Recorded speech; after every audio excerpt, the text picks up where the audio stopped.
তো hey guys, আসসালামু আলাইকুম গাইজ। আবারও অনেকদিন পরে আমরা আরো নতুন একটা ব্লগ ভিডিও নিয়ে চলে আসলাম।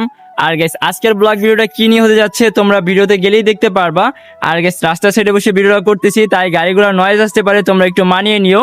আর গাইজ, এই দেখতে পাচ্ছ আমাদের ফ্রেন্ড মানে মেইন ডিরেক্টর, আজকে এর সাথে নিয়ে আমরা অনেক ফানি ভিডিও আর এবং কি আমাদের যে ভিডিও মেইন ভিডিওটা আছে সেটা মেক করব। চলো গাইজ, ভিডিওটা তোমরা এনজয় করতে থাকো। গাইস, আমাদের পিকনিকের মেইন উদ্দেশ্যটা হচ্ছে আমরা মুরগি পুড়িয়ে মানে কাবাব বানিয়ে খাবো। আর গাইস, কাবাব বানানোর জন্য আমরা ফ্রেন্ড সার্কেল সবাই এক জায়গা হয়ে টাকা উঠেছি। আর গাইস, সেই টাকাটা উঠিয়ে আমরা রওনা করলাম বাজারের উদ্দেশ্যে, যেহেতু আমাদের মেইন লাগবে হচ্ছে মুরগিটা। আর গাইস, মুরগিটা আনার সময় দেখতে পাচ্ছ সবুজ প্রকৃতির মাঝখান থেকে রাস্তাটা গেছে। আর গাইস, সেই রাস্তা দিয়ে আমরা ভ্যানে করে যাচ্ছিলাম বাজারের উদ্দেশ্যে। আর গাইস, বাজারে যাওয়ার সময় দেখতে পাচ্ছি এখন স্কুলটাও ছুটি দিয়েছে। আর গাইস, স্কুল ছুটি দিলে যেটা হয় আর কি গাইস, তোমরা মাইন্ড করো না কিছু, আর কি যেটা হয় আর কি ওইটাই আর কি গাইস, তোমরা বুঝবা না এটা কি হয়।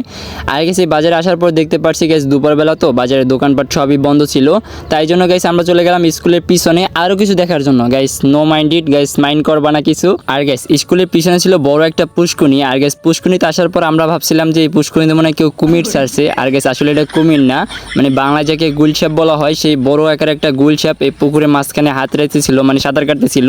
আর গাইস, সেটা দেখে আমাদের যে আর কি আমরা ফ্রেন্ড সার্কেল যারা আসছি তারা দুইজনে মিললে এটার উপরে পুরো অত্যাচার নির্যাতন যেটা যেটা ছিল সবই করতেছিল। দেখো, একের পর এক ইট নিয়ে পাক্কা মারতেছিল আর এটা বলতেছে আজ তোরে খামো, মানে এমন কিছু একটা বলতেছিল। আগে দেখতে পারছো তোমরা দুইজনে মিলে প্রচুর পরিমাণে ইট মারছে, কিন্তু যে একটাও লাগাইতে পারে নাই। আর গেছে এই সাইডে আসার পর অবশ্যই দেখলাম আমাদের মুরগির দোকানটা খুলছে। পরবর্তীতে গেছে আমরা মুরগির দোকান থেকে মুরগিটা কিনে নিলাম। আর গেছে মুরগি কেনার পর যাবতীয় আরও যে যে জিনিসগুলো লাগে সেগুলো কিনে আমরা বাড়ির দিকে রওনা হলাম, দেখতে পারছো। আর গাইস, দেখতে দেখতে আমরা চলে আসলাম বাসার দিকে। আর বাসায় এসে মুরগিটা দিয়ে দিলাম মহিলাদের কাছে, কারণ মহিলারা এটা বাসা কোটা যেটি আছে এটি করবো, আমরা এটি পারি না।